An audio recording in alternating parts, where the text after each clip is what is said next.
Јавното обвинителство повикано да ги истражи обвинувањата упатени кон Министерството за труд и социјална политика за процесот на посвојување деца.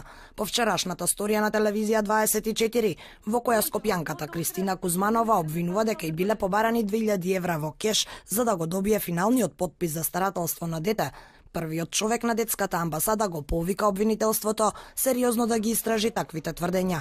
Од обвинителството вела дека обвинителите ќе ги разгледаат обвинувањата, а потоа ќе одлучат дали ќе отворат истрага. Министерството за труд и социјална политика информира дека ќе соработува доколку обвинителството отвори истрага. Доколку јавното обвинителство отвори истрага, ние ќе соработуваме, а се што ќе побараат од нас ќе им биде доставено. По објавување на прилогот, во редакцијата на телевизија 24 се јави личноста од Министерството, која беше посочена од Кузманова и испрати демант во кој целосно ги негира обвинувањата. Во посебен дел од прилогот и текстот на интернет порталот е наведено дека јас сум одбила да коментирам. Ниту новинарката, ниту уредникот, никој од телевизија 24 не ме побарале да дадам никаква изјава.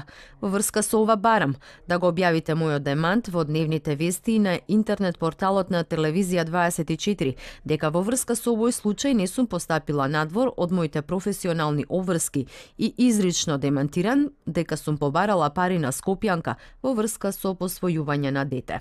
Во однос на исказот дека посочената личност не била побарана, телевизија 24 може да докаже дека средба со неа, но и со останатите членови на комисијата е барана по официјален пат уште пред 5 месеци. Поканата за изјава во камера се уште важи. За тврдењата на Кузманова, како и за евентуални слични случаи, од медјаши побараа јавното обвинителство да ги истражи сомнежите за мито во процесот на посвојување дете.